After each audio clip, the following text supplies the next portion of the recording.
देखिए, एनडीए हताश और निराश है कि 4 सीटों पर जो उपचुनाव हो रहे हैं उसमें एनडीए को कहीं जनता का समर्थन मिलता नहीं दिख रहा है। और 25 में जो बिहार विधानसभा के चुनाव होंगे उसमें जिस तरह से तेजस्वी यादव जी ने एक मॉडल पेश किया है बिहार की जनता के सामने, रोजगार का मॉडल, कलम बांटने का मॉडल, पढ़ाई लिखाई दवाई कमाई सिंचाई का मॉडल, वो जनता को पसंद आ गया है। अब तो एनडीए कितना भी बैठक कर ले, अब जनता ने मन बना लिया है कि बिहार में तेजस्वी सरकार को बनाएंगे और सबको रोजगार दिलाएंगे। साबुद्दीन जी की पत्नी कल हिना साहब और उनके बेटे ओसामा है कल आरजेडी ज्वाइन किया, तो जदयू सवाल देखिए, जेडीयू क्या सवाल करेगी? जेडीयू तो बहुत डोरे डाल रही थी, तो जेडीयू को सवाल करने का कोई नैतिक बल नहीं है। वो तो फाउंडर थे साबुद्दीन साहब, उनके परिवार तो आरजेडी से कभी अलग हुए नहीं थे।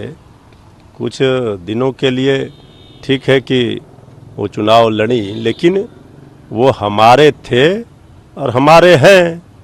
लोग दोनों, हिना साहब जी ने और ओसामा जी ने, दोनों ने कल पार्टी की सदस्यता राष्ट्रीय अध्यक्ष आदरणीय लालू प्रसाद जी, नेता प्रतिपक्ष श्री तेजस्वी यादव जी, कई सीनियर लीडर के सामने सदस्यता ली है। और मजबूती मिलेगा। पार्टी बिहार में राष्ट्रीय जनता दल नंबर 1 पार्टी 2020 में बनी थी। सरकार बनाने से हम चूक गए थे।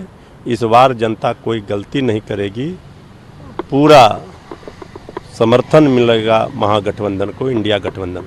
इंडियन क्रिकेटर ईशान किशन उनके पिता है प्रणव पांडे, कल जेडीयू पार्टी ज्वाइन की। भाई, पार्टी ज्वाइन करने से क्या होगा? उनके पार्टी को तो सब लोग ज्वाइन कर रहे हैं।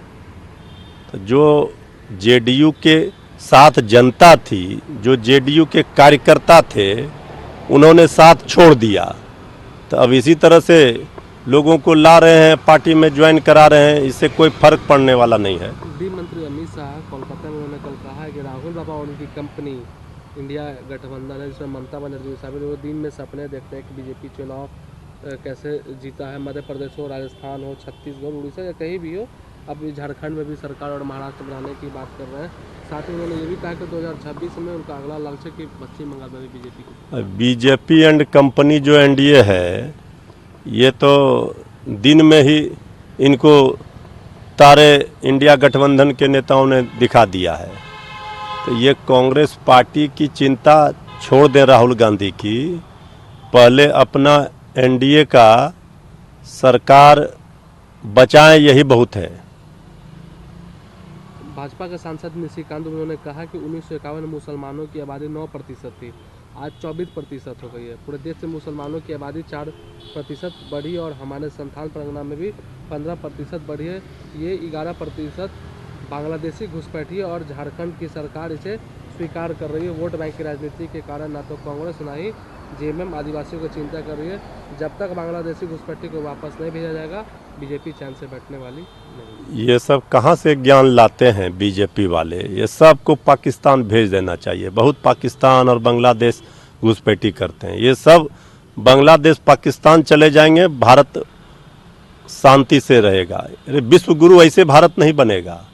भारत में कोई भी मुसलमानों को डराकर वोट बैंक के खातिर ये जो सियासत की जा रही है, इससे भला किसी का नहीं होगा। ये अमन चैन बिगाड़ना चाहते हैं। शिक्षा की बात, स्वास्थ्य की बात, नौकरी की बात नहीं कर रहे। ये बात कर रहे हैं सिर्फ पाकिस्तान तो बांग्लादेश तो घुसपैठी तो लफ्ज़ियात। अरे भाई, जो भी सरकार में है उनकी जिम्मेवारी है रोटी कपड़ा मकान रोजगार की बात करें, लोगों के भलाई की बात करें।